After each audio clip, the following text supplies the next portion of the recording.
Bonjour à tous et bienvenue dans La Légende. Dans La Légende, c'est l'émission qui raconte et retrace l'histoire de vos émotions à travers le temps. Aujourd'hui, nous allons parler non pas d'une console, mais de plusieurs consoles qui ont marqué le temps et continuent à le faire. Nous allons parler des Xbox.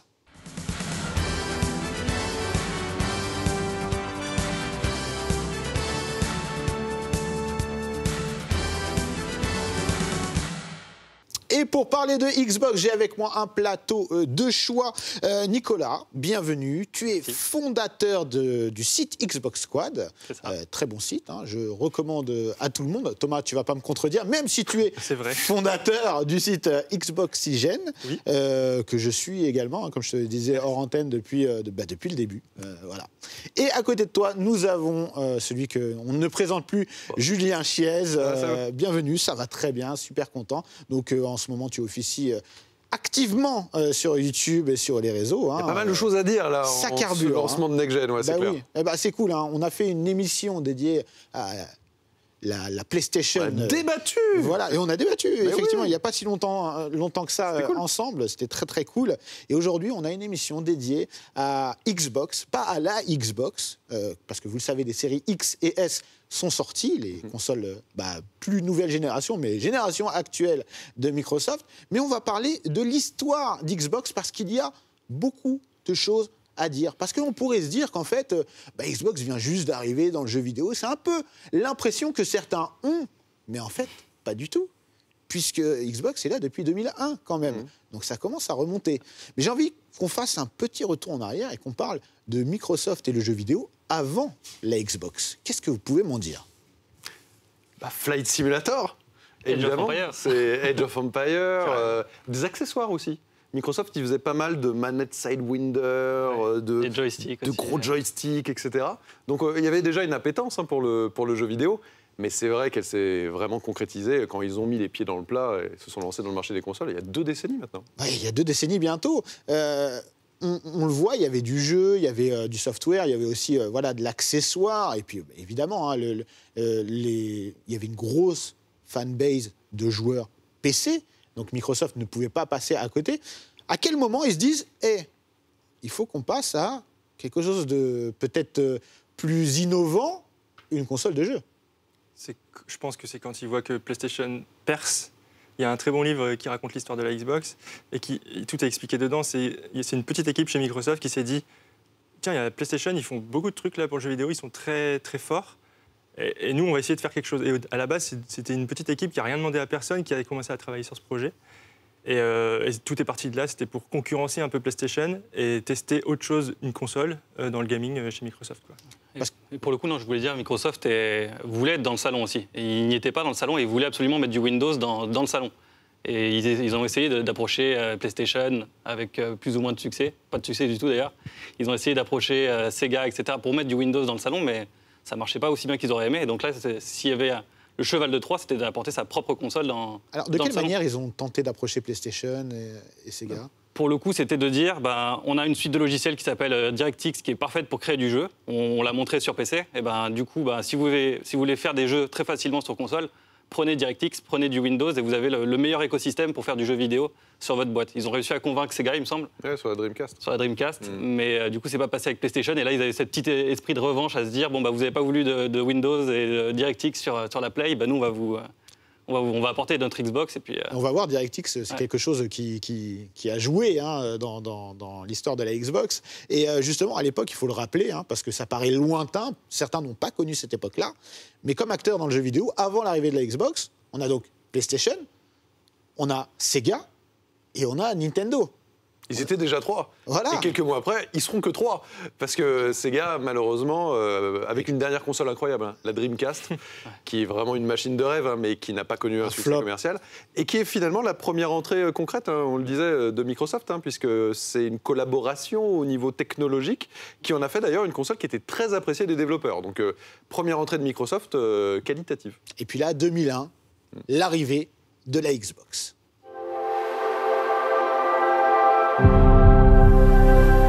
Alors là, on l'a dit, on a un petit peu la jeunesse qui se fait l'avant Xbox, mais en 2001, on a quelque chose de concret qui est annoncé quelques temps avant à l'E3, il me semble. la Xbox, première du nom. Alors déjà, comment vous avez vécu cette arrivée? Toi, Julien, tu étais déjà dans le jeu vidéo à l'époque, hein, comme à chaque fois qu'on va parler de console. Voilà. Donc, comment tu as vécu l'arrivée de la Xbox? Parce que c'est un nouvel acteur dans le jeu vidéo, à une période où on avait déjà eu un nouvel acteur en 94. Là, on est en 2001, c'est assez rapproché en vrai, hein, on est à une génération après. Bah, on sent quand même que le marché du jeu vidéo fait tourner un peu les yeux, parce qu'en termes de dollars, on franchit des barres astronomiques. C'est-à-dire que ça y est, c'est le moment où ça devient une industrie, où il y a des milliards de dollars en jeu, et c'est pas étonnant donc de voir un Microsoft aujourd'hui, Google désormais, Amazon, etc., rentrer dans des business qui ne sont pas leur cœur de métier. Après, je trouve que c'est une machine qui était très américaine au début. Il suffit de voir un peu le lancement. C'est Bill Gates et The Rock, qui à l'époque n'était pas encore une grande star du cinéma, mais surtout un grand catcheur. Un grand catcheur, qui faisait un peu la présentation initiale. C'est une belle bête, hein, quand même. Elle était assez mastoc. Elle est énorme. Elle est énorme. Il faut savoir qu'au Japon, qui est un peu la terre initiale du jeu vidéo, beaucoup de développeurs qui m'en ont parlé l'appelaient la table basse, tellement elle était gigantesque pour eux, en tout cas. Mais quand même, n'oublions pas qu'ils se sont lancés avec, à mon sens, l'un des plus grands jeux de tous les temps pour un lancement. Et c'est Halo. Halo Combat Evolve, qui a révolutionné, je trouve, le FPS, les jeux de tir à la première personne, etc. Parce que c'était pas qu'un jeu guerrier, c'était un jeu, à mon sens, qui avait une aventure, une ambiance, des musiques orchestrales, une âme. Je voulais en parler un petit peu plus tard, mais parlons-en. Non, mais tu le dis, ils arrivent avec Halo, qui est le porte-étendard. Bah oui. Pour moi, c'est un peu les chevaliers, mais du futur. Tu vois, ils ont leur armure, etc. Je parlais de la musique, mais il y avait aussi le multijoueur. On pouvait jouer en écran splitté, c'est-à-dire chacun voit une partie de son écran à deux et se lancer comme ça chose qui dans l'aventure. On ne voit plus, malheureusement, très, très de rare, nos jours. Désormais, ouais, c'est bien dommage d'ailleurs. C'était épique, c'était magnifique. C'était l'un des plus beaux jeux de cette période-là, de loin. Il était avant-gardiste. C'était la claque. C'était la claque. Moi, mes potes se foutaient de ma gueule parce que je regardais par terre et je leur disais regardez l'herbe, on dirait de la vraie herbe. C'était incroyable. Et on faisait des LAN aussi, surtout. Oui. On était avec des potes, on branchait plusieurs consoles, plusieurs télés. C'était la folie, c'était le futur, ouais, comme tu dis. C'était le jeu qui mettait tout le monde d'accord pour le coup, parce que moi j'avais une GameCube à l'époque, j'avais pas d'Xbox encore. Moi je suis arrivé un peu plus tard. Et puis quand on a une PlayStation ou une GameCube, le pote qui arrivait et qui parlait de Halo, on se disait on est en train de rater un truc en fait parce qu'on n'a pas la Xbox et on n'a pas le jeu, quoi. Pour vous, c'était le killer game de Microsoft. Ils sont arrivés avec quelque chose qui était très puissant, mais qui était aussi très univers PC également, un petit peu. Hein. Alors, en fait, univers Mac. C'est très intéressant de voir que des années plus tard, aujourd'hui, et quand on va parler des Xbox Series, on va parler aussi un peu de rachat, d'exclusivité, qui sont très importantes dans l'écosystème console. Et ce Halo, la toute première fois où il a été montré sur Mac. C'était à une conférence Apple. Et en fait, je pense que chez Microsoft, ils ont fait... Il a l'air bien, là, ce jeu-là, développé aux États-Unis. Ils ont racheté le studio qui s'appelle Bungie, et pour en faire leur exclusivité. Et ils ont, très, très, très bien fait. En termes de rachat, je me permets de rebondir, mais c'était ouf ce qu'ils faisaient déjà à l'époque, parce que tu parles de Bungie. Quelques mois plus tard, il y avait le rachat de Rare, pour le coup. Et moi, je viens de le dire, j'étais joueur Nintendo. Je venais d'acheter ma GameCube.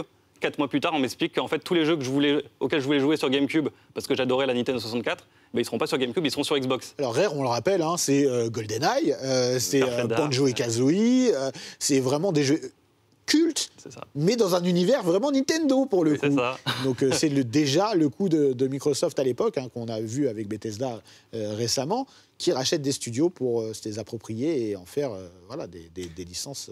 Mais en fait, c'est le jeu, entre guillemets, au sens large.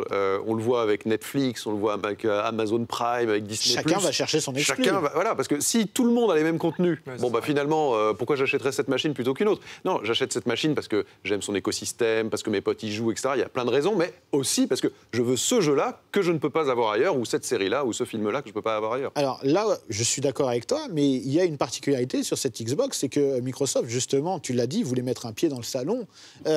Ils ne sortent pas une simple console de jeu. C'est un monstre technologique qui sort avec la Xbox. On a pour la première fois un disque dur. Oui. Voilà. On a de la HD. Alors, je crois pas en Europe. 720p, je pense. 720p en YQV, si je dis pas de bêtises, mais qui est bridé en Europe, je crois, parce qu'on n'avait pas un parc de téléviseurs installé. Mais voilà, on a quelque chose qui est technologiquement abouti. Et puis, il y a le live. Mais on va en parler, évidemment, on est obligé de parler du Eh live, oui. qui, pour moi, c'est Xbox qui démocratise Complètement. le live, puisque c'est quelque chose, le jeu en réseau, c'est quelque chose qui existe déjà avec la Dreamcast, par exemple, sur certains types de jeux. C'est mineur, ouais. Mais là, attention, on a vraiment quelque chose d'important. Moi, c'est une des choses qui m'a fait acheter une Xbox, c'était le fait de pouvoir jouer en réseau. Quand on est un joueur console, le jeu en réseau, on ne connaît pas. En France, à l'époque, on ne connaît pas. On voit les joueurs PC, vous pouvez me contredire si ce n'est pas le cas, on voit les joueurs PC qui jouent en réseau, on ne comprend pas forcément, en fait.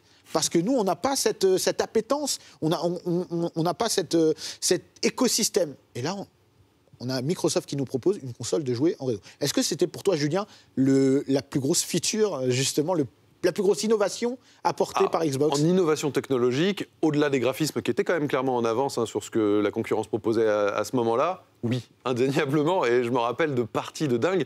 Par exemple, même sur des genres de jeux qui ne sont pas mes préférés. Par exemple, tu vois, les simulations de moto, bof. Là, il y avait un MotoGP. Mais bien sûr. Et j'y ai joué je ne sais pas combien d'heures. Parce que là, les concurrents, sur la piste, pour la première fois, c'était mes potes, mais et chez on eux, pouvait tu vois, parler. avec le casque, et on pouvait déformer sa voix. Oui. J'adorais. On pouvait L'alien, il y avait l'alien aussi. Ouais.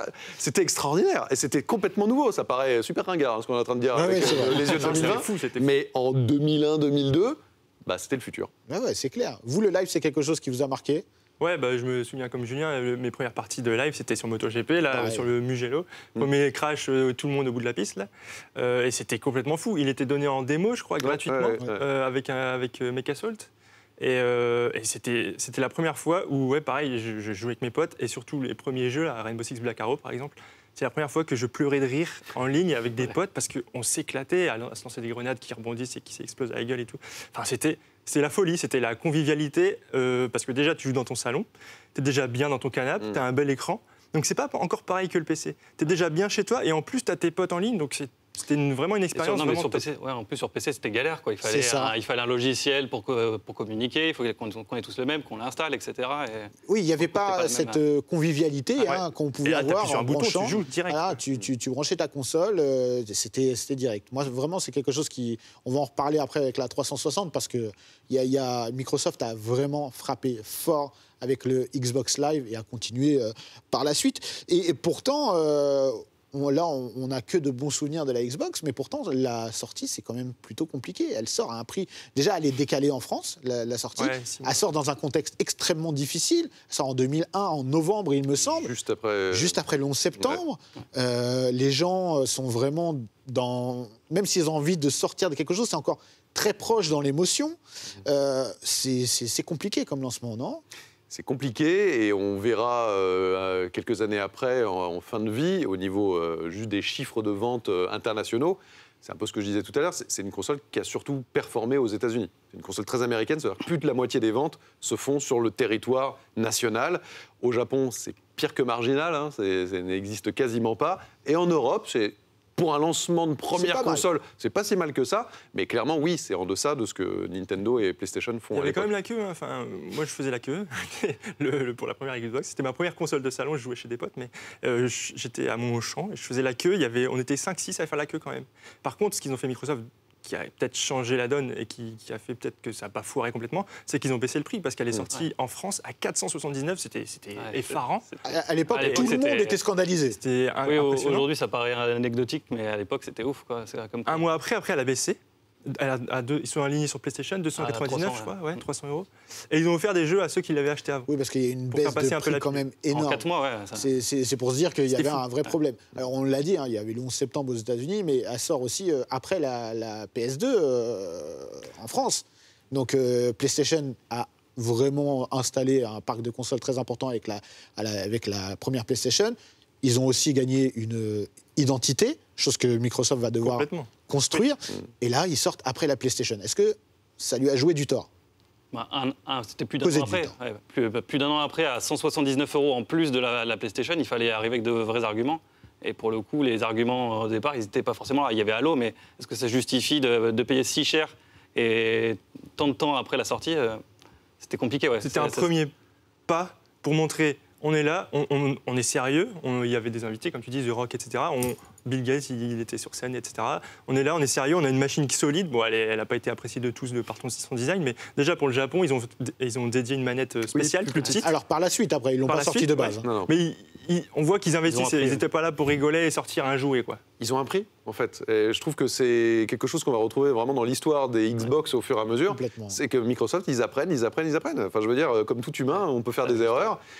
Il n'y a que quand on est débile qu'on refait toujours la même erreur. Ils ne l'ont pas refait.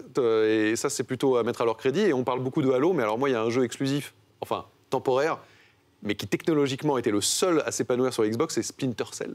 Splinter Cell, c'était la claque sur Xbox. Et quand il est sorti un peu plus tard sur les autres consoles, il était coupé, tronçonné, il y a des temps de chargement. Et c'est là aussi on pouvait se rendre compte de la supériorité technologique de la Xbox à cette époque. Voilà, on ne le dit pas assez, c'est que les jeux étaient plus beaux sur Xbox, il y avait une vraie différence. Et Splinter Cell, c'est très important parce qu'on le retrouve ne serait-ce que dans le code couleur de Sam Fisher, noir et vert. Ouais. Et moi, c'est un jeu un peu particulier, Splinter Cell, parce que je salue mes amis de Game One.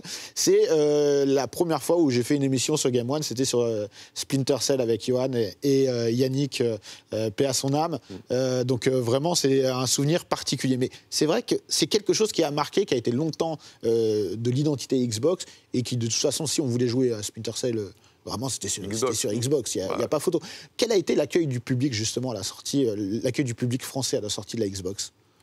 La console en elle-même? Oui, la console en elle-même. Je crois que c'est un peu ce qu'on a dit, c'est... je pense que les technophiles reconnaissaient indéniablement sa supériorité dans de nombreux domaines, mais elle souffrait d'une image de marque naissante, en fait. Et comme toute image de marque naissante, il faut construire une histoire, il faut arriver, il faut enquiller les jeux, etc. Il y a eu des partenariats aussi avec Sega qui ont permis d'avoir plein de jeux très typés arcade, mais qui étaient géniaux, vraiment. Il y a eu des Jet Set Radio, il y a eu Shenmue aussi, qui est arrivé après en remasterisé, etc. Enfin, il y a eu beaucoup de jeux Sega, mais c'est vrai que Sega était aussi à une période un peu complexe. Bref, ça n'a pas été le rouleau compresseur en termes de volume de vente de ses concurrentes. Mais je pense que c'était une entrée en matière qui était techniquement très réussie. À l'époque, on était méfiant aussi de Microsoft. Pour le coup, c'était le grand méchant Microsoft, géant du logiciel, qui arrivait dans le jeu vidéo et les dollars. C'était une menace un peu. Oui, chose qu'on n'a pas eu le même ressenti avec Sony et avec PlayStation, justement. Ouais. Peut-être parce que aussi c'était un constructeur japonais, et là on avait aussi le réflexe un peu binaire. C'est-à-dire, ah non, c'est les Américains contre le reste du monde. Voilà, c'était un petit peu cette idée-là qui venait faire du jeu vidéo pour faire de l'argent. C'était ça. Et puis quand même, quand on allumait la console, la première Xbox, il y avait une espèce d'animation verte qui faisait du bruit et tout. Et je me rappelle, parce qu'on l'avait fait en interview à l'époque dans Joypad, et le responsable de Xbox nous avait dit « Oui, c'est pour illustrer comme une puissance nucléaire, des trucs. » Et en fait, pour notre regard, nous, Européens, et le machin, on faisait « Waouh, mais c'est pas super cool, en fait. C'est OK, on sent la puissance, mais cette espèce de truc, là... » Je pense, voilà, ils ont appris, ils ont un peu calmé le jeu sur ce côté, on sort les muscles, là, voilà, on est américain et tout. Et je pense que ça leur a fait du bien. Et puis, voilà, on l'a dit, c'était techniquement parlant. Je pense qu'ils voulaient aussi asseoir quelque chose. Parce que Microsoft était reconnu pour plein de choses à côté. Et ils se sont dit, on va arriver avec une console qui pose des bases. Et des bases qui vont être assez rapides, puisque là, on va parler maintenant de la relève ou de la confirmation, j'ai envie de dire, c'est la Xbox 360. Alors, on est de retour en plateau. On était pendant le jingle déjà en train de dire on a fêté son anniversaire, etc. La 360, je pense que je ne m'avance pas pour dire que c'est une console qui a vraiment marqué les joueurs, qui est restée. Elle est dans la légende. Il n'y a pas eu de débat. Elle est dans la légende. Elle est dans la légende. Moi, indéniablement. Je suis d'accord. C'est une de mes consoles préférées à titre personnel. Il faut savoir que c'est une console qui arrive assez tôt après la première Xbox. Elle arrive 5 ans après. Comment ça se fait qu'elle arrive 4 ans même. 4 ans 4 ans avant, ouais. D'accord. Pourquoi c'est arrivé si soudaine, j'ai envie de dire, on va dire dans un cycle de console, c'est assez rapide, 4 ans. Ils devaient aussi essayer de contrer aussi Sony, parce qu'ils sont sortis avant Sony, un petit peu avant Sony. Et du coup, ils se sont dit, bon, OK, la première Xbox, on a testé, machin, on voit que ça marche un peu. Je pense qu'ils ont voulu dire, on embraye tout de suite et on fait un truc méga solide avec des licences, on va peut-être en parler après, des licences fortes qu'il y a dessus. Et là, c'était vraiment... C'était pour damer le pion à la PS3, du coup. Je pense. Un an avant la PS3, c'est quand même une belle avance, quoi. C'est-à-dire, j'arrive, c'est la première console HD, et en plus, vous l'avez un an avant tous les autres. Enfin, c'était quand même un bel argument, quoi. Ouais, c'est ça, t'as raison. Hein, c'était la première console HD. C'est-à-dire qu'on commençait à avoir les écrans HD ready. Est-ce qu'il y avait du Full HD encore? Pas encore, pas sûr. Ouais. Voilà. Mais c'est vrai que quand tu mettais la console, alors là, tu faisais une belle différence visuelle instantanément. Sur ta télé, tu faisais « Oh là là !» Moi, je me rappelle, j'étais à ça de la télé et je faisais... Comme tu disais tout à l'heure, les textures, je disais « Wow, c'est beau. Oh là là, c'est beau. Oh, c'est beau. » Sur Bioshock, etc. Donc, tout de suite, ils ont parfait l'erreur. On parlait d'apprentissage. Ils étaient arrivés en retard, entre guillemets, sur la précédente génération. Bah là, ils partaient en premier et ça leur a super bien réussi. Et avec un bon prix. Avec un bon prix, des jeux, une console qui est technologiquement bien pensée, très pensée aussi avec les développeurs, ce qui va permettre sur tout le fil de sa vie, en fait, d'être la console un peu de prédilection des développeurs. Et ce qui fait que, même si sur le papier, elle est peut-être un petit peu moins puissante que ce que la PS3 fera plus tard, ouais, mais les développeurs arrivent à mieux l'utiliser au final. Clairement. Et du coup, bon, dans tous les comparos qui suivront, les années suivantes, en tout cas pendant les premières années, bah, elle sera toujours un petit peu devant. Un petit peu devant, ça fait un peu de travail dans la tête. Est-ce qu'on est d'accord pour dire que c'est la console de la génération HD? Bah, en tout cas, moi, c'est celle sur laquelle j'ai passé le plus de temps, hein, clairement. Parce que on est, comme tu l'as dit, c'est la console qui amène la HD dans le salon. On est à l'époque où, pour ceux qui ne savent pas, le HD Ready, c'était une norme qui disait que ta télévision était compatible en 720p, du coup. Le Full HD est arrivé après. Moi, je me souviens de l'avoir testé pour la première fois au Micromania Game Show sur Coupe du Monde 2006. Et là, je suis époustouflé par les graphismes. On passe, comme tu disais, un cap, chose qu'on avait passé de la 2D à la 3D. Mais là, pour moi, c'est le gap le plus important qui a été passé après la 2D et la 3D. Le fait d'arriver un an avant PlayStation, qu'est-ce que ça permet à Microsoft de faire?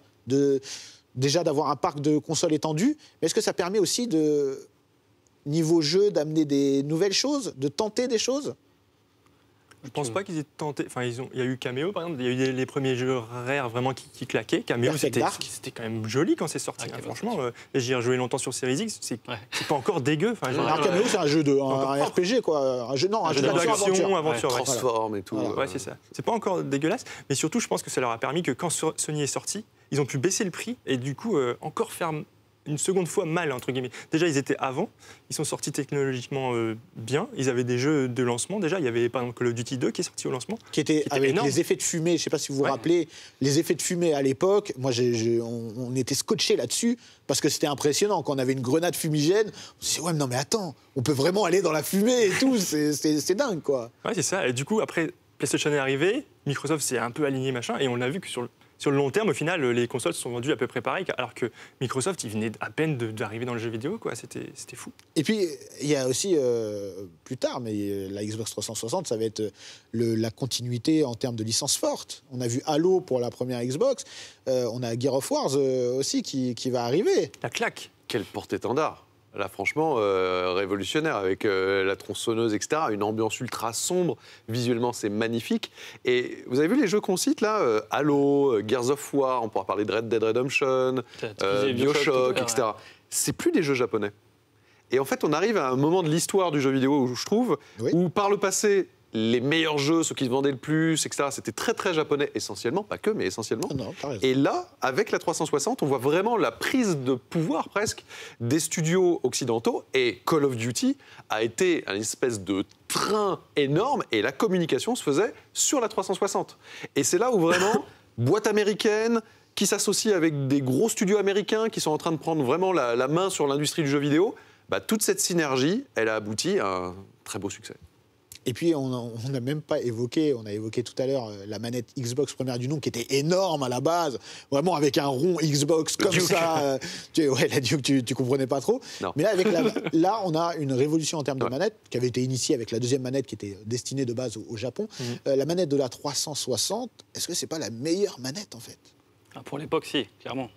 Pour l'époque, il n'y avait pas mieux, quoi. Après, maintenant, avec le recul, maintenant, on a la manette de série X qui est nettement meilleure, on peut le dire, mais... À l'époque, la manette de 360, c'était dingue. Quoi. En tout cas, ils ont imposé un standard, on peut dire. C'est ça, parce que la manette de la série X, pour moi, elle n'est qu'une évolution de la manette de la 360. Et quand je dis n'est que, c'est dans le sens où il y a la base, c'est la manette de la 360. il y a des choses en plus assez cool, je trouve, sur la manette de la 360, tu sais, sur le Nexus, là, espèce de petit logo et tout. Tu avais, si je me rappelle bien, les quatre connecteurs, ce qui te disait en fait quel joueur t'étais, etc., qui s'appuyait en vert. Moi, j'aime bien, tu sais, quand il y a des petites lumières sur la manette, des petits trucs en plus, etc. Puis elle tenait bien en main. Enfin, oui, alors là, si on parle d'évolution, entre la grosse manette initiale, on n'en a pas parlé, mais à mon avis, c'est l'une des choses qui a fait aussi que certains joueurs faisaient initialement sur la première Xbox. Et là, c'est totalement réglé. Enfin, la manette est nickel sur la 360. Et je trouve que le code couleur, alors désolé, mais moi, ça me rappelait tellement la Super Nintendo que j'avais ce, comment dirais-je, j'avais ce petit côté où j'avais l'impression de reprendre une manette que j'avais déjà pris en main des années avant, et je retrouvais des choses, des petits, un petit sentiment en fait feel good en prenant cette manette. Il y avait quelque chose. Et puis, alors moi, je trouve qu'il y a une tonne de choses ultra mémorables sur la 360. Déjà, quasiment tous les ans, on avait une nouvelle interface. Donc, tu as l'impression quasiment tous les ans un peu d'avoir une nouvelle console. En plus, vraiment, il y a eu l'arrivée des avatars aussi. Il y avait des slides. Des tout. Enfin, il y a eu une belle évolution. Elle est devenue... Au début, elle était assez... Je dirais pas criarde, mais très colorée avec les slides. C'est devenu de plus en plus épuré, classe, avec les petits personnages et tout. Elle est très avant-gardiste aussi, parce qu'on pouvait choisir ou pas d'avoir le modèle avec disque dur ou pas disque dur, etc. Ce qui permettait de baisser le prix. Manette sans fil. Manette sans fil. Attention. Et puis, il y avait aussi, alors ça c'est comme aujourd'hui, du côté de PlayStation, ce qu'on appelle les faceplates, donc ça veut dire sur la façade, on pouvait le changer et les collectionner. Moi je me rappelle, j'ai la faceplate de l'E3, je crois que c'est 2014 ou 2015, je sais pas, quand le premier, 2015. Super collector et machin, que tu pouvais mettre, et tu personnalisais aussi ta console, ce qui n'était pas le cas jusqu'à présent, sur aucune des machines. Donc voilà, il y a une succession de choses, en plus des bons jeux, que demande le peuple. Alors, que demande le peuple ? Le peuple demande encore plus de HD. Et là, on va rentrer dans un point que Microsoft, spoiler, a perdu malheureusement. Et je vais dire malheureusement parce que je vais m'en expliquer. C'est le HD DVD. C'est le début de la guerre du HD DVD contre le Blu-ray. Alors, c'est les premiers standards HD pour du film. Et je pense que l'erreur de Microsoft, ça a été de sortir un lecteur HD DVD à part. Pour rappel, on avait à l'époque le Blu-ray qui était de série sur la PS3 et on avait du simple DVD pour la Xbox 360. Microsoft décide alors de sortir un format propriétaire, le HD DVD, enfin format propriétaire non, parce qu'il y avait quelques constructeurs qui l'utilisaient. On a Microsoft qui est en avance par rapport au Blu-ray en termes d'encodage, puisqu'ils sont propriétaires du codec VC1, si je ne dis pas de bêtises, qui est une qualité vraiment supérieure à celle du MPEG qui est utilisée pour le Blu-ray. Et donc, on a donc des films qui sont impressionnants en HD DVD, techniquement parlant, qui sont à couper le souffle. Et à côté, on a des Blu-ray qui sont pleins de grains, qui ne sont pas forcément décollés, on ne voit pas la valeur ajoutée. Et pourtant, Microsoft va perdre cette guerre. Pourquoi ? Parce que le Betamax a perdu contre la VHS, alors que le Betamax, c'est mieux que la VHS. C'est des prix, les choix des gens. Tu l'as dit, de série sur la PlayStation, alors que ce n'était pas le cas sur la Xbox. Et forcément, une console qui se vend par millions et qui a déjà le lecteur Blu-ray intégré, forcément, elle a une avance considérable sur le HD DVD, où il fallait acheter la boîte qui coûtait en plus 200 € juste pour lire des films. Donc, pour le coup, moi, je ne l'ai pas fait. Je ne sais pas si vous l'avez acheté, mais... Si, je l'ai acheté, Mais bon, j'avais 5 films, quoi. Et au bout de 6 mois, ça ne me servait plus à rien, mais ouais. Alors, il y a eu quand même pas mal de sorties de films, très honnêtement. Moi, je l'ai acheté aussi. Je suis un fan de technologie et quand j'ai vu pour la première fois un HD DVD, c'était King Kong. Je me suis dit, waouh, c'est quoi ça ? C'est incroyable. Mais pareil, au bout d'un moment, je me suis dit, voilà. Quand on a annoncé la mort du HD DVD, j'avais un petit peu mal au cœur. Et par la suite, Microsoft a cédé, en tout cas, a permis à Sony d'exploiter son codec par la suite. Donc finalement, ils sont toujours gagnants financièrement. Mais c'est vrai que je pense que de série, on aurait peut-être eu une autre histoire par la suite sur ce point technique. Est-ce que c'est pas la seule erreur technique qu'ils ont fait jusqu'alors entre la Xbox et la 360 Microsoft ? Parce que je les vois pas se rater en fait. Sur le Wi-Fi, on n'a même pas parlé du Wi-Fi. Le Wi-Fi, le casque intégré dans la console aussi. Le casque intégré dans la console. De série pour le Xbox Live, c'est vrai. Le Xbox Live, techniquement parlant, il n'y a aucune erreur, à part le HD DVD. C'était un peu la guerre. Enfin, je pense que c'était peut-être aussi stratégique pour essayer de contrer Sony. Parce qu'il y avait 2 groupes, je ne sais plus combien il y avait de boîtes dans chaque groupe, mais il y avait Warner d'un côté, machin, il y en avait plein. Donc c'était, je pense, purement stratégique. Sinon, ils l'auraient fait, ils auraient mis le Blu-ray. Ils voulaient un peu embêter Sony, à mon Il y a avis. peut-être une question de prix aussi, parce que pour le coup, la PlayStation 3 en face était sortie à un prix exorbitant, peut-être parce qu'aussi elle a embarqué le Blu-ray et que Microsoft a permis d'avoir une console à 400 € à l'époque, justement peut-être en n'ayant pas le HD-DVD inclus. Donc c'était peut-être aussi cette question de prix qui permettait de tirer les prix vers le bas. J'ai pas l'impression, moi, que ça ait déjoué en leur faveur, en fait. Ils ont essayé de titiller un peu, de gagner du temps, en fait. Et après, ils se sont dit, bon, OK, le Blu-ray a gagné, on l'adapte, et puis c'est tout, quoi. Mais j'ai pas l'impression que ça a été un game changer. Sur Ils ne sont pas endormis dessus, en tout cas. Non. Voilà. Et on a la confirmation. Oui, excuse-moi, Julien. Tu demandais peut-être la seule erreur. Ouais. La seule erreur, c'est peut-être la fiabilité de la machine. Ah. Avec le ROD, Ring of Death. qui aura quand même touché beaucoup de Xbox 360. La mienne, plusieurs fois. La mienne également. Pareil, ouais. Enfin, les miennes, puisque j'en ai eu un tout paquet. gamer qui passe un peu de temps sur sa console a au moins eu un problème une fois. Alors, oui, mais il y avait cette erreur technique qui était reconnue par Microsoft, mais il y a aussi, pour la première fois, en tout cas à mon sens, en tant que joueur, eu une parfaite mise en place du remplacement de console, la vitesse d'exécution et tout. Rien à dire. Surtout qu'ils ont prolongé la garantie de 3 ans. Bien ça sûr. leur a coûté 1 milliard. Bon, il n'y a pas beaucoup de boîtes qui peuvent se permettre ça, je pense. Mais ça montre bien qu'ils étaient là pour dire, OK, on voit qu'il y a un problème, on assure, vous inquiétez pas. Et là, du coup, tu te dis, bon, OK, parfait. Ah ouais, je me rappelle, dans mon Red Dead Redemption, j'étais presque à la fin et mon personnage qui fait... Et je fais, mais non Ah non, mais clairement. La suite, 2 semaines plus tard.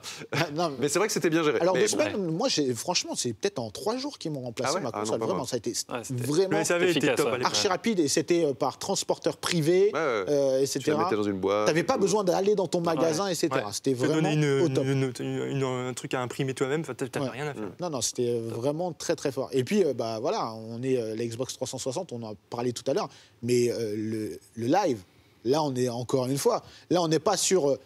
on démocratise, là, on est sur l'avènement du jeu en réseau. À côté, PlayStation ne fait pas le figure. Franchement, il n'y a pas à dire. Amis, tout ça, c'est Microsoft qui a inventé tout ça. Les succès, le Gamerscore, voilà. Les succès, les amis, les lobbies. Moi, j'aimais bien les avatars. Les avatars. Je sais que c'est pas tout le monde, mais moi je trouvais ça cool. Bah, écoute, j'ai pu mettre mon maillot de la Juve en avatar, donc j'aimais ton bien. petit personnage, comme ça quand tu voyais tes potes, on avait tous nos petits persos. Non, c'est un peu ringard maintenant, oui, mais à l'époque c'était cool. On était en 2006, tu vois. Après, ils ont servi dans Kinect un petit peu. Ouais. Donc, ouais, bien sûr. Qui était un énorme aussi. Enfin, Kinect, c'était la révolution. Hein, Alors, doucement. Doucement. C'était. Oui, mais révolution, j'irai pas jusque-là. On va dire que c'était une belle innovation, c'est une belle tentative. Mais pour que ce soit une révolution, il faut que ça reste dans le temps et que ça change des choses. Oui, après, ça n'a pas duré, mais pour l'époque, ils ont sorti un truc qui a marché très bien et qui s'est vendu vraiment super bien, quoi. Alors pour moi, le meilleur jeu Kinect, c'est Michael Jackson Experience. Ah, moi, c'était Animals. Kinectimals. Ah ouais, c'était très cool. C'est trop mignon et tout. Alors on rappelle ce que c'est Kinect. Il y a des gens qui ne savent peut-être pas. Eh ben, à mon sens, alors Kinect, c'est une caméra qui capte ses mouvements, etc. On est en pleine époque de la Wii où il faut trouver des gimmicks pour jouer aux jeux vidéo, etc. Là, on n'a pas de manette en main. Tu fais les mouvements. Ça marche globalement bien. Ouais. Bon, il faut des bonnes conditions, il faut que ce soit bien éclairé, mais quand ça marche, franchement, ça marche bien. Eh ben, c'est un très beau succès commercial. Je suis d'accord. Et à mon avis, ça a été le piège de Xbox pour la suite. Parce que je pense que c'est le moment où les têtes de Microsoft Corp ont commencé à faire... Mais ça cartonne, la branche Xbox, là, les gamins là, qu'on avait laissés jusqu'à présent entre gamers, là, s'amuser, ça fait des dollars. Oh là, Kinect, c'est grand public, on est dans toutes les émissions télé américaines et machin pour faire la gym et compagnie. On va la prendre et on va l'imposer sur la suite. Je spoil pas la suite, ça n'a pas trop marché. Oui, c'est pour ça que c'est pour moi un peu galvaudé de parler de révolution en ce sens-là. Mais c'était une très belle innovation et une très belle tentative. Voilà. C'est un gros succès. Ça a marché. Et un gros succès. Plus d'1 million, je crois, de ventes. Pour un accessoire, je crois que c'est l'un des accessoires les plus vendus de l'histoire. Mais c'était 150 € quand même, c'était pas. C'était pas donné. Après, il y a un point que je vais aborder sur la 360 qui fait débat parce que c'est quelque chose d'illégal, mais c'est le piratage. Est-ce que le piratage a contribué, parce qu'on sait que c'était une console qui était facilement piratable, la Xbox 360. Est-ce que pour vous, ça a participé, contribué à son succès, d'un certain sens ? Je sais pas, je pense pas, parce que pas plus qu'une autre, j'ai envie de dire. Bah, elle était plus facilement... C'est pour ça, dans ce sens-là, où il y a des gens qui expliquent que la possibilité de pouvoir la pirater ça a donné plus de champs de possibilités que d'autres consoles. Là où la PS3, par exemple, a été moins victime du piratage parce qu'elle était fermée. Mais bon, en même temps, elle était tellement difficile à développer. Ça a aussi. été le cas pour certaines consoles quand même dans l'histoire. La première PlayStation était ultra piratée. Complètement. Et bon, elle a eu un très beau succès. C'est la DS, je crois, qui a été. Mais alors, c'était pire que du piratage. C'est-à-dire que, histoire vraie, dans des CE d'entreprise, les gens, pour cadeau de Noël de famille, ils filaient une carte... R4. Exactement, non, mais c'est un truc de fou quand même. Bref, et la 360 aussi. Alors après, il n'y a pas de données chiffrées qui permettent de quantifier de manière réelle l'impact. Ça ne doit pas être si négligeable que ça. Ça doit être un pourcentage.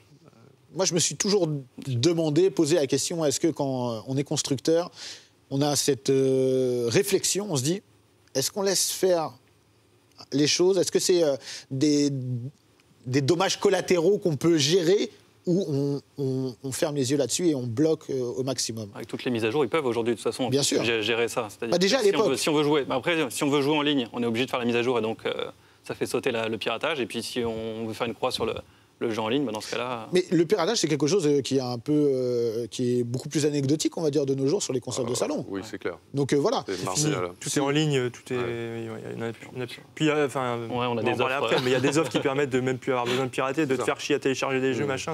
Et c'est pour ça sert plus que à rien. j'amène cette question-là. C'est parce qu'après, on va passer à une autre génération où, justement, on passe à d'autres innovations technologiques et techniques qui font que, finalement, on peut se passer du piratage. Alors, on ne doit pas pirater, de toute manière, c'est quelque chose d'illégal, je tiens à le rappeler. Mais je veux dire que les gens qui seraient amenés à essayer ou à penser, eh bien, ils ont des alternatives légales par la suite. Moi, j'ai toujours pensé, je suis complètement contre le piratage, évidemment, mais il faut aussi que les offres soient à la hauteur.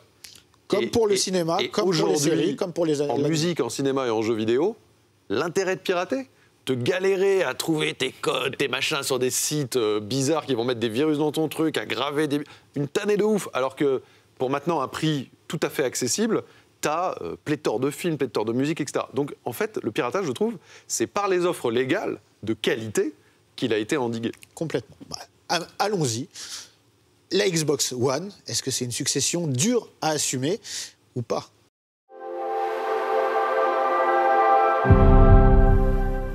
Allez, parce que parlons sérieusement. La Xbox 360 vraiment fait que confirmer et asseoir une position et une image pour Microsoft. Et là arrive la Xbox One qui doit gérer une succession quand même assez prestigieuse, hein, j'ai envie de dire. Il y a quelque chose derrière. Bah, normalement, c'est le moment où justement tu confirmes, tu accélères, etc. Ça devrait être facile, ouais. Et en fait, il y a un tapis, probablement rouge, avec un petit pli. Et là, Microsoft se prend un peu les pieds dedans. Et c'est ce que j'évoquais tout à l'heure. Je pense que le succès sur la fin de vie de Kinect a fait partir un peu Microsoft dans une vision très multimédia. Et le jeu vidéo était, je dirais pas mis de côté, parce que c'est pas le cas, mais anecdotique. Un peu plus anecdotique, c'est-à-dire que la première prise de parole quand même pour présenter leur console de jeux vidéo, c'était TV, média. En plus que pour les États-Unis, hein, globalement, parce qu'il a fallu un peu de temps pour que les services qui nous étaient présentés à la face du monde arrivent chez nous, pauvres Européens. C'était la Xbox One était faite pour remplacer les box de salon, parce que déjà aux États-Unis, il faut dire qu'il y a des choses qui qui étaient plus implémentées, comme Netflix par exemple, c'est quelque chose qui existe depuis des années aux États-Unis. Nous, on l'a connu que très récemment dans notre histoire. Hein. Donc c'était ça la volonté de Microsoft à la base. Ça part d'un bon postulat. Ça part d'un bon postulat. De bonnes intentions. Mais c'est pas bien exécuté. Le positionnement, quoi. C'est pas une console de jeux vidéo, en fait. C'était pas une console de jeux vidéo au départ. Et puis, surtout, du coup, ils ont intégré Kinect de base dans la console au lancement. Très grosse erreur. Et grosse erreur parce qu'il n'y avait rien qui l'utilisait presque. Et le prix. Il y avait un ou deux jeux et ça faisait monter le prix du pack en plus. Et ils ont dit longtemps, le Kinect c'est dedans, c'est dans l'offre, les développeurs vont l'utiliser, etc. Et au final, ils ont bien dû s'en séparer au bout de quelques mois. Donc c'était un peu une épine dans leur pied, je pense, le Kinect, en plus de la com qui avait été très, très compliquée durant les mois de lancement. Quoi. Tu l'as dit, 100 € de plus par rapport à la concurrente pour une console qui était en plus un peu moins puissante. Pour le coup, c'était fatal pour... Quand on est joueur Xbox et qu'on a l'habitude d'avoir toujours eu la console la plus puissante, avant-gardiste en termes de fonctionnalité, etc., arriver avec une console 100 € plus chère, devoir acheter une console 100 € plus chère et en plus savoir qu'elle est moins puissante qu'en face, avec ce petit Kinect en plus qu'on sait qu'on ne va pas forcément utiliser quand on est hardcore gamer. Surtout qu'il y a des gens qui se disaient aussi, c'est un truc tout le temps connecté, la console est tout le temps connectée, Kinect il va m'observer. Enfin, il y avait. Non, mais c'est vrai. Il y a eu de grosses polémiques. CGU, etc. C'était marqué. T'acceptais d'être enregistré tout le temps, être filmé tout le temps, comme avec son téléphone portable. En infrarouge. C'est-à-dire que tu passes dans ton salon à poil le soir, on te filme. Et on peut utiliser tes données. Mais aujourd'hui, c'est des choses, on ne lit pas forcément les CGU, mais c'est des choses avec nos téléphones portables, avec Facebook, qui peut nous écouter et utiliser nos données à tort et à travers pour de la publicité ciblée, par exemple. Mais sur une console de jeu, c'était trop intrusif. On ne voulait pas ça. Le marketing a repris la main trop fortement sur le début de vie de cette console, au détriment du jeu vidéo. D'ailleurs, il y a des noms prestigieux qui avaient fait la première Xbox et la 360 qui ont véritablement été écartés. Certains sont même partis, je pense à des Headfries, etc. Il y a eu un changement de main qui est très incarné médiatiquement par Don Matrick, qui était le boss de Microsoft à cette époque, qui avait quand même eu une réponse relativement dans la légende, à savoir à la question qui leur a été posée, ouais, mais comment on fait si on n'a pas Internet ? Bah, vous prenez la 360. Niveau marketing, d'accord, ok, donc moi je veux prendre la next-gen, mais t'as pas de solution pour moi. Surtout que c'était pas dans l'optique de dire on va faire aussi des jeux sur 360, etc. Non. C'était vraiment démerde-toi. Démerde-toi, reste dans le passé, qu'est-ce que tu nous emmerdes ? Exactement, voilà, c'était ça, reste dans le passé. C'est un peu compliqué. Donc oui, la communication n'était pas bonne, et puis le comparatif en face, il marchait sur l'eau, il faisait des petits trucs de com très bien vus qui plaisaient aux gamers, elle était moins chère, elle était un peu plus puissante. Surtout, il y a eu l'histoire des DRM, là. On ne pouvait pas jouer aux jeux d'occasion. Et Sony, ils ont fait une vidéo mémorable dans laquelle, en quelques secondes, ils disent « Voici chez nous comment vous jouez aux jeux d'occasion et vous prêtez vos jeux. » Hop, ils prêtent le jeu. Et la vidéo dure 10 secondes, c'est fini. Et là, c'était le bad buzz pour Microsoft aussi, parce que Sony, c'était une console simple à utiliser, et Microsoft s'est embourbé dans des histoires de connexion sous 24 heures. Ça partait d'une bonne intention, effectivement, en termes d'accessibilité, d'accès aux jeux, etc. Mais effectivement, va expliquer ça au grand public, c'est compliqué. Donc, Mais comment on passe de première Xbox, où voilà, ils apprennent, Xbox 360, ils apprennent, mais ils maîtrisent aussi, à Xbox One, on se plante. Julien l'a dit, c'est Kinect. Ouais, et pour moi, c'est ce qu'on appelle la confiance, ou l'excès de confiance.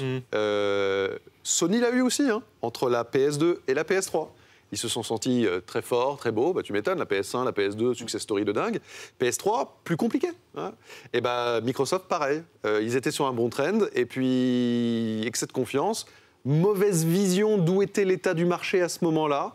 Mauvaise communication, boum, tu te prends vraiment le... Moi, je me rappelle, j'étais à l'E3, à la conf Xbox, puis quelques heures après, ou le lendemain, à la conf PlayStation. Dans la salle, c'était glacial pour Xbox, les gens faisaient OK. Et je me rappelle. Et puis, alors, le pire, et puis chez PlayStation, vidéo dont tu parlais, qui a été enregistrée quelques minutes avant. J'ai eu les échos plus tard, où ils ont hésité à la mettre ou pas. Ils l'ont mise, et après, c'était Jack Tretton sur scène qui annonçait les choses. Alors nous, il n'y aura pas de DRM. Nous, le prix, ça va être ça. Il s'arrêtait à chaque fois. La salle était en transe. La salle à l'E3, c'est que des professionnels. C'est des journalistes, etc. Tu avais l'impression d'avoir que des fanboys, quoi. Tellement, en fait, c'était bien vu. Et le pire du pire, c'était le lendemain, quand tu arrivais, par contre, sur le salon proprement parlé, et que tu devais aller voir les gens de chez Xbox.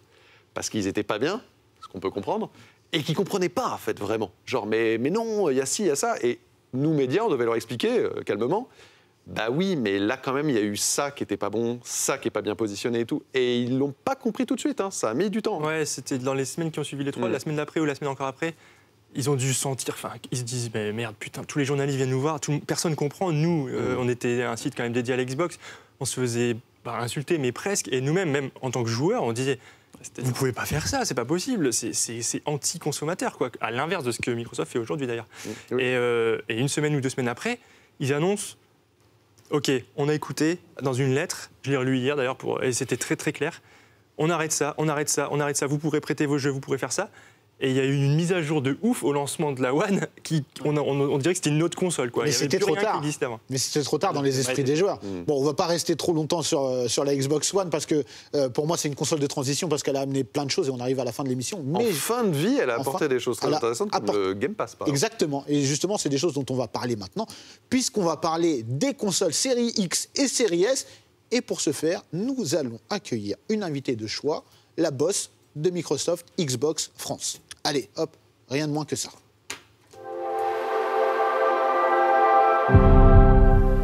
Lina, bienvenue dans la légende, hein, bienvenue, voilà. Merci tu beaucoup. es la boss de Xbox. Oui. Je suis très content de t'avoir avec nous en plateau, déjà parce que c'est rare de voir une femme à ton poste, dans le jeu vidéo, qui plus est. Pour Donc, l'instant, Oui. j'espère que ça va s'améliorer. Ouais, mais c'est très cool déjà. Moi, je suis très content parce que pendant longtemps, on a vu le jeu vidéo comme quelque chose de sexiste, de machiste, etc. Et puis, ça change, et tant mieux. Donc maintenant, parlons de jeux vidéo. Donc toi, tu es arrivé à quel moment précis? À la fin de la Xbox One? Alors oui, alors si on revient sur ce que vous étiez en train Ouais. de discuter juste avant, j'étais à la 360, mais dans d'autres équipes, j'étais déjà chez Microsoft. J'ai joué à la toute première Xbox de mon côté, j'étais en colocation, donc je jouais à la toute première et je jouais à Halo énormément, donc j'ai adoré. Je suis passée aussi par la 360, par la One, et c'est là que ma carrière professionnelle jeux vidéo a commencé, donc sur la One effectivement, pour pouvoir faire la transition sur la nouvelle génération. Donc, on a un petit peu abordé la One, mais là, on va plus parler de la série X et de la série S qui sont sorties récemment et qui sont pour moi deux très bonnes consoles et avec une transition. Vous pouvez participer en plateau, hein, mais une transition qui s'est effectuée, comme Julien en a parlé un petit peu, c'est le Game Pass. On a l'impression que Microsoft, en fait, a appris de ses erreurs avec la One et est revenu à des fondamentaux qui étaient vraiment là avec la 360 et s'est dit on va offrir aux joueurs ce qu'ils attendent déjà avant toute chose, c'est une offre de jeu et le Game Pass c'est complètement ça. C'est complètement ça. Et en fait, je pense que le vrai changement, il se fait au niveau de la stratégie qu'on a aujourd'hui, où à l'époque, on regardait beaucoup la console. Vous en avez parlé, on était avec notre console, on a essayé d'imposer le Kinect, etc. Bon, ça a eu plus ou moins de succès. Et on a un peu revu la manière d'aborder les choses, la stratégie vraiment d'Xbox, et ça a été de mettre le joueur au centre. Et se demander aujourd'hui, le joueur en 2020, en 2021 et dans le futur, il veut quoi comme expérience? Il veut effectivement des consoles, puisque la plus belle expérience, à mon avis, on parlait de confort tout à l'heure, d'être assis dans son canapé, avec un écran de télé, etc. C'est la console qui permet d'avoir ce type d'expérience, mais aussi de se projeter un petit peu et de se dire aujourd'hui, le gaming demain, c'est quoi? C'est de pouvoir jouer sur une console, mais aussi, pourquoi pas, accéder à ses jeux, à son profil, à ses quêtes, etc., mais sans forcément passer par la console et en étant sur un autre support, donc sur un smartphone ou sur un PC, en étant chez soi, mais aussi en étant à l'extérieur, dans le bus, je sais pas, en pause, au bureau, etc. C'est ce que le Game Pass fait. Hein. Le Game Pass, c'est un catalogue de jeux on souscrit à un abonnement et on peut accéder à ces jeux, comme tu le disais, selon notre abonnement, sur notre console, mais également sur notre ordinateur ou sur notre smartphone. Absolument. Donc c'est vraiment, et on peut reprendre notre partie où on veut. On recommence au même endroit. Là où on s'est arrêté, on reprend la partie au même endroit. Et donc ça, c'est grâce au Game Pass Ultimate, parce qu'on a plusieurs offres.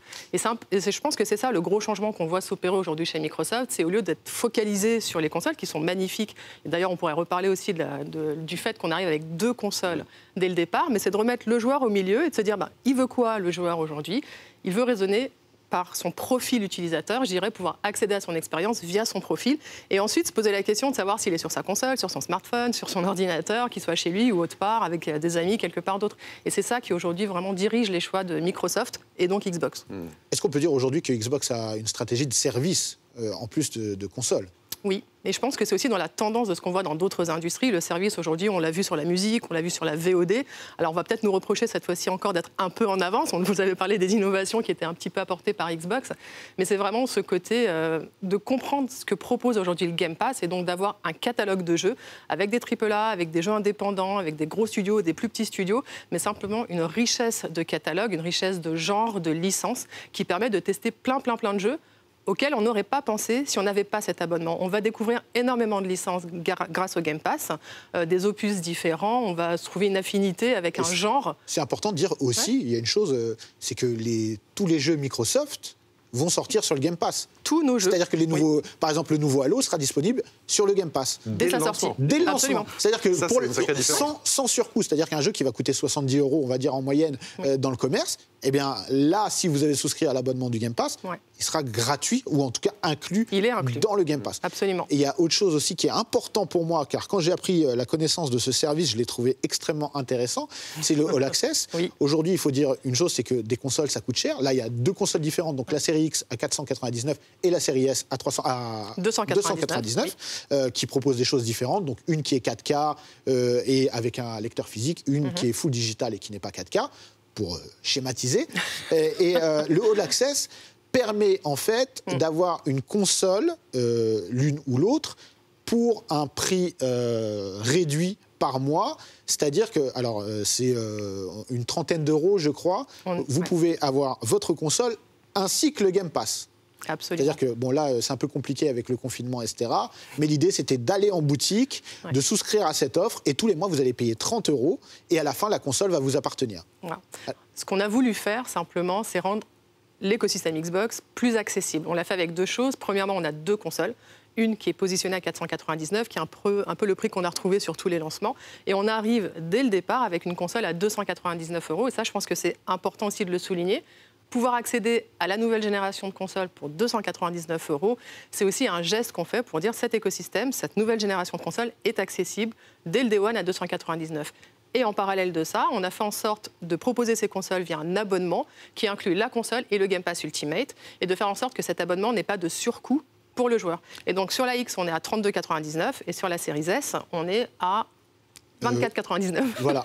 Chose importante à préciser, c'est que les consoles vous appartiennent à la fin. Elles t'appartiennent. C'est pas une location. C'est-à-dire, voilà, c'est important de le préciser, voilà. mais on a juste fait en sorte de pouvoir payer en 24 mois, 24 mensualités fixes, sans coût additionnel, c'est-à-dire que le coût du crédit est pris en charge par Microsoft. Très bien. Et c'est même légèrement moins cher quand on met tout le bout à bout. Mais oui, alors, il y a plein d'équations sur les sites pour faire il y a une chose comparaison. super importante que je voudrais aborder avec toi, c'est ceci. Parce que ça, c'est magique. Voilà. Je voudrais que tu nous parles de ceci parce que c'est quelque chose qui est très important. Et je salue Hugues Ouvrard, qui était dans ta position auparavant, que je connais personnellement, avec qui j'ai travaillé. Est-ce que tu peux nous parler de ceci, qui est une manette adaptative? Son petit nom, c'est le XAC, Xbox Adaptative Controller. L'histoire en fait de ce que vous avez ici, c'est parti d'un projet en interne chez Microsoft. On a la possibilité régulièrement chez Microsoft de soumettre des idées et on a des moyens pour pouvoir développer ces idées, et si ça remporte un intérêt en interne, et ben c'est développé. Et c'est l'histoire du XAC, c'est ça. C'est quelqu'un en interne qui voulait développer une manette qui permette à des joueurs qui sont en situation de handicap de pouvoir quand même jouer aux jeux vidéo et simplement inverser la manière dont on voit les choses, et au lieu de considérer que c'est le joueur qui est en situation de handicap, se dire que peut-être ce qui est handicapant à la base, c'est la manette de base qu'on ne peut pas utiliser si on a certains dysfonctionnements physiques, donc au niveau des mains, au niveau des doigts, la manière dont on peut se mouvoir. Et donc utiliser le XAC pour faire en sorte de venir brancher, parce qu'il y a plusieurs endroits, on peut le montrer derrière, on va pouvoir venir rajouter des accessoires, je pense qu'il y a 19 emplacements au total, et ces accessoires vont venir remplacer les boutons qu'on a sur une manette que nous on appelle standard, mais qui quelque part peut représenter un handicap pour d'autres personnes.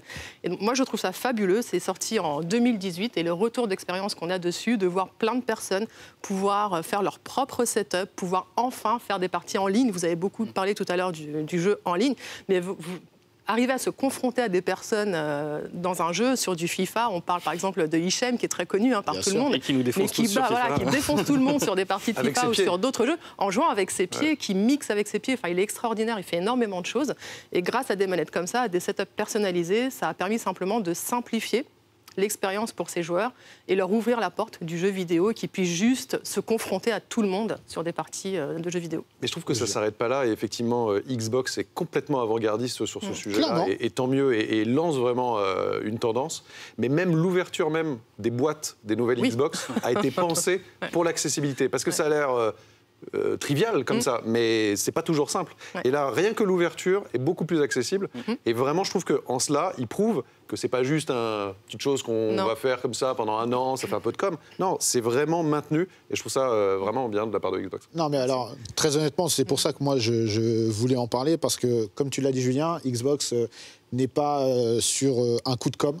C'est pas un coût marketing, il y a un vrai investissement, il y a une vraie demande de la part de joueurs en situation de handicap, et avoir une solution qui est proposée de la part d'un constructeur, c'est très important, parce qu'avant, c'était les joueurs eux-mêmes qui devaient construire leur propre matériel avec les contraintes techniques qu'il pouvait y avoir et la fermeture des consoles. Donc on ne pouvait pas jouer comme on le voulait. Aujourd'hui, il y a une vraie proposition qui est là, et je suis très heureux de voir que c'est quelque chose qui s'inscrit dans la durée, et c'est pour ça que je tenais vraiment à en parler aujourd'hui, parce que pour moi, c'est quelque chose d'extrêmement important, de ne négliger aujourd'hui aucun joueur. Absolument. Donc bravo à vous. Voilà. C'est fait sur la manette, c'est aussi fait dans les jeux. Il y a des critères qu'on peut paramétrer. Si on a des problèmes de vue, d'ouïe, etc., on peut régler les paramètres pour que ça s'adapte en fonction du handicap du joueur. Et même sur les nouvelles consoles, on a noté la facilité d'ouverture. Sur les manettes, c'est pareil, mais on a aussi maintenant du braille sur nos consoles, donc sur la Series X et la Series S, où on peut reconnaître les connectiques en fait avec le braille. Donc c'est pareil, c'est des petits détails qui vont faciliter la vie de plein de personnes. Et c'est une vraie... C'est pas juste pour faire beau. Chez Microsoft et chez Xbox, c'est vraiment quelque chose qui nous tient à cœur. Très bien. D'ailleurs, dans la pub du Super Bowl qui est passée là, il y a eu l'accent qui a été mis sur les personnes en situation de handicap. Absolument. Et c'était... Enfin, on n'avait jamais vu ça dans une pub aussi grand public, quoi, de mettre en avant des personnes comme ça aussi facilement. Et c'était vraiment, vraiment fort quand même. Parlons français. Les personnes en situation de handicap, dans le marketing, dans la communication, c'est des gens qu'on cache. Ouais, c'est pas des gens qu'on montre. C'est des gens qu'on ne les considère pas comme les valides. C'est-à-dire qu'on a l'impression qu'ils ne font pas partie de la même population. Et c'est grave de faire ça. C'est invisibiliser une population. Chose où là, justement, ça fait plaisir de les voir tout comme d'autres populations, quoi, tout comme nous, ou comme voilà, il n'y a pas de différence et c'est très important. Et je suis content que le jeu vidéo soit porteur de ces valeurs parce que, avant toute chose, pour moi, le jeu vidéo, en tout cas, c'est rassembler des gens. Et là, c'est le cas. Et qu'est-ce qu'on pourrait voir dans le futur, justement, chez Xbox comme innovation? Parce qu'on voit qu'il y a toujours une volonté d'innover. Ouais. On innove, donc on a parlé du Kinect tout à l'heure. On peut aussi mentionner qu'on a été les premiers à lancer une console digitale, 100% digitale. Ça a été le cas, on l'a déjà testé sur la One, avec plus ou moins de succès aussi, en ce qui nous concerne. Mais là, on arrive avec la Series S, qui pour moi aussi, on voit que la concurrence a fait la même chose. Ça montre bien que derrière, il y a une attente de la part des joueurs qui n'utilisent pas de support physique et qui veulent rester sur un 100% digital.